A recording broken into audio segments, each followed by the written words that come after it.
بسم اللہ الرحمن الرحیم۔ السلام علیکم ناظرین، آپ یوٹیوب چینل دیکھ رہے ہیں، میں عمران خان ہوں۔ ناظرین، اب تک کی لڑائی میں ڈونلڈ ٹرمپ نے سب سے بڑا یو ٹرن لے لیا ہے۔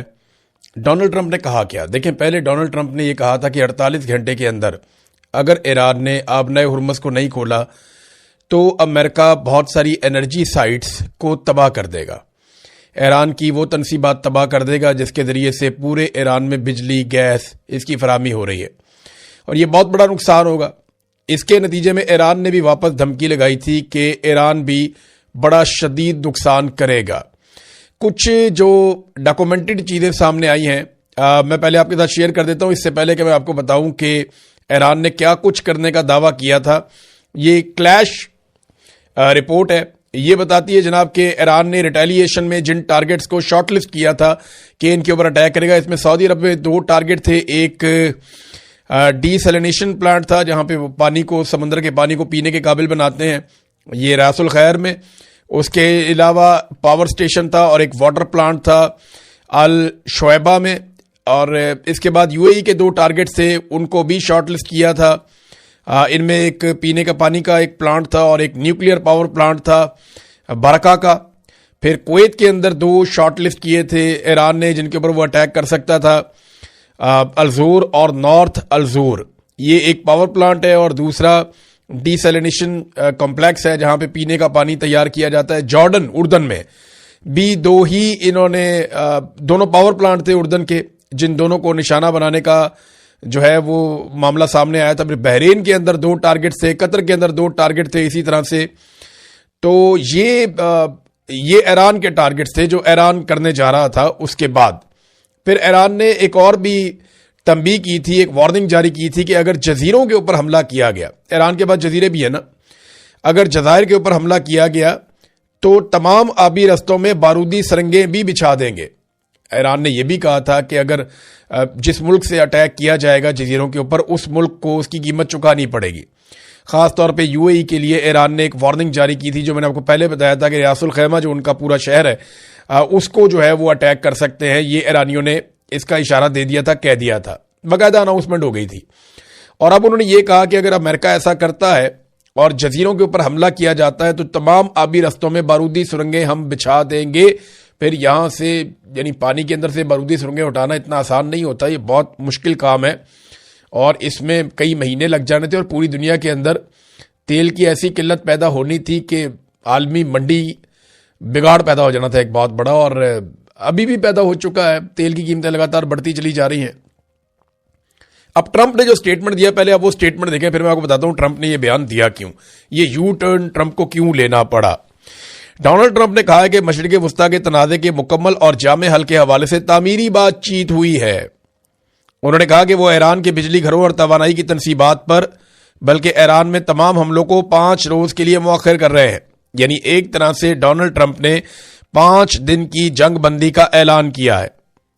امریکی صدر نے اپنے سوشل میڈیا ٹروتھ سوشل پر جاری ایک حالیہ بیان میں کہا ہے کہ مجھے یہ بتاتے ہوئے خوشی محسوس ہو رہی ہے کہ امریکہ اور ایران کے درمیان گزشتہ 2 دنوں میں مشرق وسطیٰ میں جاری کشیدگی کے مکمل اور جامع حل کے حوالے سے نہایت مثبت، نتیجہ خیز اور تعمیری بات چیت ہوئی ہے۔ ڈونلڈ ٹرمپ نے اپنے بیان میں کہا کہ اس تفصیلی اور تعمیری بات چیت کے انداز اور لہجے کی بنیاد پر جو اس ہفتے بھر جاری رہیں گی، میں نے محکمہ جنگ کو ہدایت دی ہے کہ ایران کے بجلی گھروں اور توانائی کی تنصیبات پر تمام فوجی حملوں کو 5 دن کے لیے مؤخر کر دیا جائے، جو جاری ملاقاتوں اور مذاکرات کی کامیابی سے مشروط ہے۔ اچھا، یہ کہتے ہیں جی ہماری بات چیت شروع ہو گئی ہے ایران کے ساتھ۔ اب جمعے والے دن کا جو سٹیٹمنٹ ہے ڈونلڈ ٹرمپ کا، وہ یہ سٹیٹمنٹ تھا کہ ہم تو ایران سے بات کر ہی نہیں سکتے۔ اس کی وجہ یہ ہے کہ ایران کی کوئی ایسی قیادت موجود ہی نہیں ہے، ہم نے تو سارے بندے مار دیے، تو ہم بات کس سے کریں؟ یہ ڈونلڈ ٹرمپ آج سے 3 دن پہلے کہہ رہے تھے۔ آج ڈونلڈ ٹرمپ کہہ رہے ہیں جی ہماری ان کے ساتھ بات چیت ہو رہی ہے۔ کن کے ساتھ بات چیت ہو رہی ہے کچھ نہیں بتایا گیا، جبکہ ایران نے اس کے حوالے سے کیٹیگوریکلی کہہ دیا کہ ہماری کوئی بات چیت نہیں ہوئی۔ ایران نے صاف کہہ دیا کہ ہماری کوئی کسی سے بات چیت نہیں ہوئی۔ یہ ڈونلڈ ٹرمپ صرف خوفزدہ ہو گئے ہیں جن جوابی حملوں کا ہم نے تذکرہ کیا تھا، اور اس وجہ سے ڈونلڈ ٹرمپ کو پیچھے ہٹنا پڑا۔ دیکھیں، ایک چیز تو میں آپ کو کلیئر کر دوں کہ حملے تو کیے ہیں، ایسا نہیں ہے کہ 48 گھنٹہ پورا ہونے پہ حملہ نہیں کیا گیا امریکہ کی جانب سے۔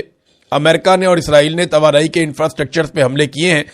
اور ڈونلڈ ٹرمپ نے جب یہ دھمکی دی تھی کہ اس کے بعد ہی فوری طور پہ جب انہوں نے کہا ڈونلڈ ٹرمپ نے کہ ہم یہ حملے کرنے جا رہے ہیں انرجی کی تنصیبات پہ، اور پھر ایران نے کہا کہ ہم واپس حملے کریں گے، تو اس کے فوراً بعد عالمی سطح پہ تیل کی قیمتوں میں بھی اضافہ ہو گیا اور سٹاک مارکیٹ میں بھی بڑی شدید مندی آئی دنیا میں. اب اس کا دباؤ امریکہ کے اوپر پڑا، ڈونلڈ ٹرمپ کے اوپر پڑا، تو پھر ڈونلڈ ٹرمپ کو یو ٹرن لینا پڑا اٹیک کرنے کے باوجود. ایران نے ابھی ریٹیلیشن کرنی ہے، جتنا اٹیک اسرائیل نے اور امریکہ نے ایران کے اوپر کیا، ابھی ایران نے اپنا وعدہ پورا کرنا ہے. لیکن جو بڑی تباہی پھیلانے کا ایک الٹیمیٹم تھا وہ ڈونلڈ ٹرمپ نے واپس لیا. تو بڑی وجوہات میں آپ کو بتایا تو ایک تو عالمی منڈی میں تیل کی قیمتیں بہت بڑھ گئی تھی، گیس کی قیمتیں بہت بڑھ گئی تھی اور سٹاک مارکیٹ ایک دم گرنا شروع ہو گئی تھی. پھر دوسرا یہ ہے کہ ایران کا انرجی انفراسٹرکچر تباہ کرنا اتنا آسان کام نہیں ہے، یہ بہت کمپلیکس ہے، بڑے عجیب طریقے سے یہ کام کرتا ہے اور کئی ملکوں کے ساتھ جڑا ہوا ہے، تو بڑا طویل ترین ہے یہ. تو اس کو مکمل طور پہ تباہ کرنا اتنا آسان نہیں ہے، امریکہ کو بہت ایفرٹ کرنی پڑے گی، یہ بہت لمبا ٹائم لگے گا اس کام میں. اور تیسرا یہ ہے کہ ایران نے جن اہداف کو نشانہ بنانے کا اعلان کیا وہ ملبہ بھی امریکہ پر گر جانا تھا اگر وہ یہ کرتے ہیں تو. چوتھا یہ ہے کہ ایران کی ساکھ اب ایسی بن چکی ہے کہ جو ایران کہتا ہے وہ کر دیتا ہے، لہذا اس وجہ سے یہ ڈر تھا کہ ایران نے جو کہا ہے یہ پیچھے نہیں ہٹے گا. اور پانچویں وجہ یہ ہے کہ امریکہ کو اب یہ لگنے لگا ہے کہ عرب ممالک اس لڑائی کے بالکل کنارے پر آ کر کھڑے ہو گئے، کسی وقت بھی عربوں کو اس لڑائی کا حصہ بنایا جا سکتا ہے. تو امریکہ یہ چاہے گا کہ اب جو بھی کرنا ہے عرب اس میں برابر کے حصے دار ہوں، اور ایسا لگتا ہے کہ عرب ممالک اس میں شامل ہو جائیں گے. ایک تو سعودی عرب نے کہا کہ جو عمرہ زائرین آئے ہوئے ہیں وہ 18 تاریخ تک نکل جائیں سعودی عرب سے، اور سعودی سرزمین کو وہ چھوڑ دیں، وہ یہاں سے چلے جائیں. اس میں تو بھی ٹائم لگے گا. لیکن یہاں پہ ایک خبر ہے میرے پاس، اور یہ اہم خبر ہے، بڑی خبر ہے. Saudi Arabia opens King Fahd air base to United States forces as Iran war shifts west. اب یہ جو خبر دی گئی ہے نا، یہ خبر آتی ہے ریاض سے، اور خبر یہ بتاتی ہے کہ سعودی عرب نے طائف کے اندر جو کنگ فہد ایئر بیس ہے وہ دینے کا فیصلہ کیا امریکہ کو. یاد رکھیے گا طائف بالکل قریب ہے مکہ مکرمہ سے، تو یہاں پہ حرمین شریفین بہت قریب آ جاتے ہیں، اور ان جگہوں پہ بہت سارے مقدس مقامات ہیں، یعنی طائف کے رستے میں، طائف میں آس پاس بہت سارے مزارات ہیں، بہت سارے مقدس مقامات ہیں ان علاقوں میں. تو یہاں پہ جب جنگ شفٹ کی جائے گی یا یہاں پہ امریکہ کو بیسز دی جائیں گی تو ایران کے لیے بڑا چیلنجنگ ہوگا یہاں پہ خالصتاً آ کے ان بیسز کو نشانہ بنانا. دیکھیں نا، ایرانی میزائل تو ہوا میں آتا ہے، اب اس کو جہاں پہ انٹرسپٹ کرتے ہیں وہاں گرتا ہے، اس کا ملبہ یا اس کا بارود وہاں گرتا ہے. تو کسی بھی ایسی جگہ پہ گرے گا تو مسلمانوں کے جذبات جو ہیں وہ بھڑکائے جا سکتے ہیں. سارے معاملے میں سعودی عرب کو بھی گریز کرنا چاہیے تھا، اتنا مقدس مقامات کی طرف نہیں لے کر جانا چاہیے تھا لڑائی کو، یا امریکہ کو وہاں پہ بیسز نہیں دینی چاہیے تھی. لیکن اب وہ کیونکہ بیسز وہاں پہ چلی گئی ہیں تو ایران کا حملہ وہاں جائے گا یا نہیں اس کے بارے میں کچھ کہہ نہیں سکتا ابھی آپ کو فی الحال. لیکن سعودی عرب نے ایسا کیا ہے کہ حرمین شریفین کے قریب جو ہے 85 کلومیٹر کا ٹوٹل فاصلہ ہے خانہ کعبہ سے طائف کا، جہاں پہ یہ ایئر بیس ہے، اور وہاں پہ امریکہ کو ایک سہولت دی ہے مبینہ طور پر. ایران نے ایک بڑا کلیئرٹی کے ساتھ واضح کیا ہے، اور جو فارس نیوز جڑا ہوا ہے ایرانی فورسز کے ساتھ، اس نے کہا جی کوئی امریکی صدر سے ہمارا رابطہ نہیں ہوا، اور یہ امریکی صدر صرف ڈر کے مارے جھوٹ بول رہے ہیں، اصل بات یہ نہیں ہے. اچھا، اس میں نا اسرائیل اور امریکہ اس وقت بھی شدید حملے کر رہے ہیں ایران پہ. ایسا نہیں ہے کہ جنگ بندی ہو گئی ہے، تہران پہ تابڑ توڑ حملے کیے گئے ہیں اور لگاتار حملے ہو رہے ہیں. یہ بات چیت جو ہے نا وہ یہ صرف ایک بہانہ ہے، اور مجھے ایسا لگتا ہے کہ ڈونلڈ ٹرمپ اور اسرائیل پوری کوشش کریں گے کہ کسی طرح عرب ممالک اس جنگ کے اندر شامل ہو جائیں. اب اگر اعلانیہ طور پہ امریکہ کو اڈے دیے جا رہے ہیں تو عرب ممالک پاکستان کو بھی کہیں گے کہ فوراً آؤ اور اس لڑائی کا حصہ بنو.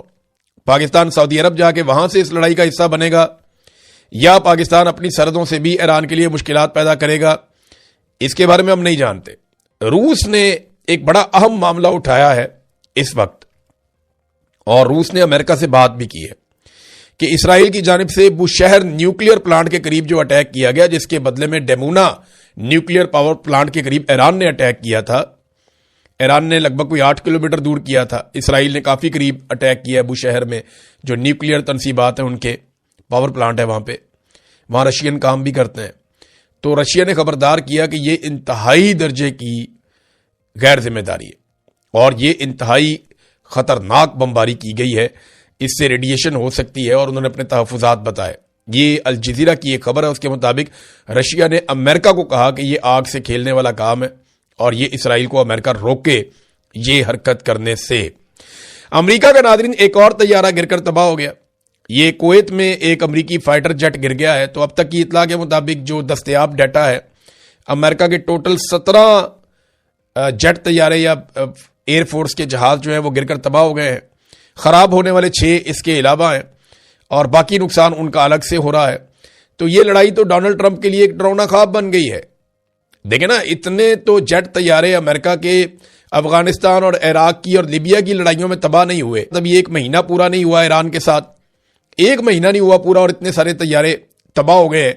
تو امریکن ایئر فورس کے لیے یہ آسان نہیں ہے اس کو ہضم کرنا، یہ بڑی مصیبت والی بات ہے۔ بہرحال باقی چیزیں آپ کے ساتھ شیئر کرتے ہیں، اب تک کے لیے اتنے، اپنا خیال رکھیے گا، اپنے چینل کا بھی۔ اللہ حافظ۔